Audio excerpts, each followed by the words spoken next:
I'm Dame Dayak reporting about climate change. By the year 2030, countries need to stop or limit global temperature rise. What will happen if we fail to meet the 2030 climate change deadline?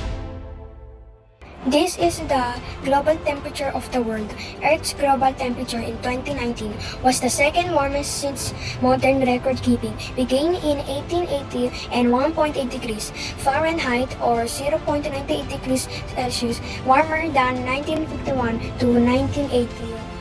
Paris Agreement. Countries to limit global temperature rise in accordance with the 2030 Agenda for Sustainable Development, address climate change. The international goal to limit global heating to 1.5 Celsius, global heating to 1.5 Celsius is officially under support. This is the Global Climate Risk Index. Countries like Haiti, the Philippines, and Pakistan that are recently affected by a catastrophe continuously rank among the most affected countries. They are hit hardest because they are more vulnerable to the damaging effects of a hazard but have lower copying capacity. What will be the effects of climate change? First, temperature rise. The Earth is now about 1.1 warmer than it was in the 80s. We are not on track to meet the Paris Agreement target to keep global temperature from exceeding 1.5 above pre-industrial levels. More severe storms.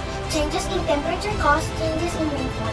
This results in more severe and frequent storms that cause flooding and landslides, destroying homes and communities, and costing billions of pounds.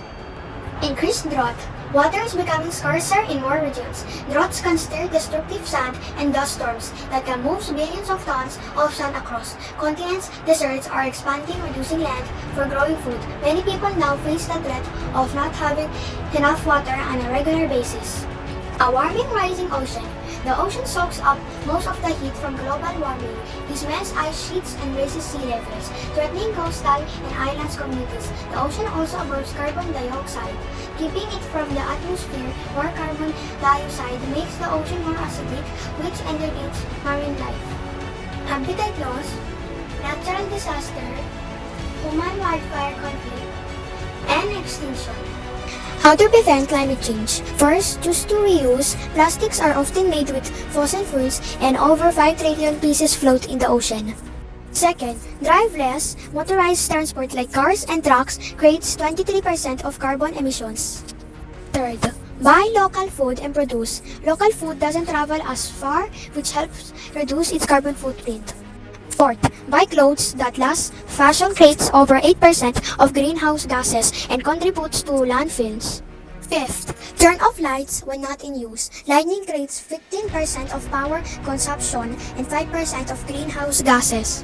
Last, unplug appliances like computers and televisions. Households consume about 30% of worldwide energy. Earth is calling. Act now before it's too late.